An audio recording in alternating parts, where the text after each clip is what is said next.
Good day, I'm Samantha Allen and this is your GIS News for Friday, August 9. The fisheries sector is poised to benefit from a multi-million-dollar aquaculture project which targets the production of silver tilapia freshwater fish. A $10 million pilot project which ended recently will facilitate the sale of the fish to local and overseas markets. Agriculture Minister Roger Clark welcomed the initiative and said the 4-month pilot project was successful. What is being proven now is that with proper genetics, proper feeding systems, we can compete in a significant way. The fisheries project was spearheaded by Sunshine Aquaculture Limited in partnership with Aqua Wilson Farm in St. Catherine. Effective October 1 of this year, Digicel customers will no longer pay voice roaming charges in CARICOM countries. Customers will instead be billed as if they were using their local Digicel network when making calls throughout the region. The move follows negotiations spearheaded by Technology Minister Philip Paulwell, who is also president of the Caribbean Telecommunications Union. In his address at Wednesday's Caribbean Ministers Information and Communication Technology ICT Forum, he said discussions would continue to remove taxes charged on international calls in Jamaica and Haiti. Discussions are also to continue with Digicel and Lime to abolish roaming fees on data usage in the region by year-end. The Caribbean Ministers ICT Forum was held under the theme Leveraging ICT for Development in the Caribbean. Be aware of unscrupulous persons collecting money in exchange for placement in the Overseas Employment Program. That's the warning from Minister of Labour and Social Security Derek Kellier. No one must hand over their passports to anybody outside of an approved agent or unless they are dealing directly with the Ministry of Labour and Social Security to seek any form of employment overseas. Check with us before. The Labour Minister is imploring persons who have been asked to hand over money to report the matter to the police or contact the ministry at 922-3904.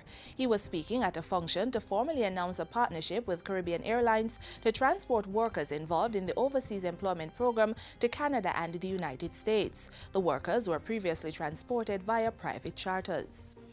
Government is working with the private sector to improve the financial literacy of the average Jamaican. As part of its 15th anniversary celebrations, the Jamaica Deposit Insurance Scheme, JDIC, is collaborating with a number of entities to host a financial markets symposium and fair in downtown Kingston. Both the symposium and fair are free to the public and are being held under the theme Promoting Financial Inclusion Through Public Education and Awareness. Chief Executive Officer of the JDIC, Antoinette McCain, says if the public understands the financial system, they will be more inclined to access the services. Which translates to economic inclusion, economic growth, and social cohesion. Each of these elements being an element of financial system confidence and stability. The Financial Services Commission, Bank of Jamaica, Jamaica Stock Exchange, and the Kingston and St. Andrew Corporation are key partners in hosting the events. Candidates who sat the Caribbean Examination Certificate CSEC exams should be able to access their results on the CXC website Monday, August 12. The notice comes from the Ministry of Education and is based on the Caribbean Examination Council schedule. Results for the Caribbean Advanced Proficiency Exams, CAPE, were posted online to the same website on Friday.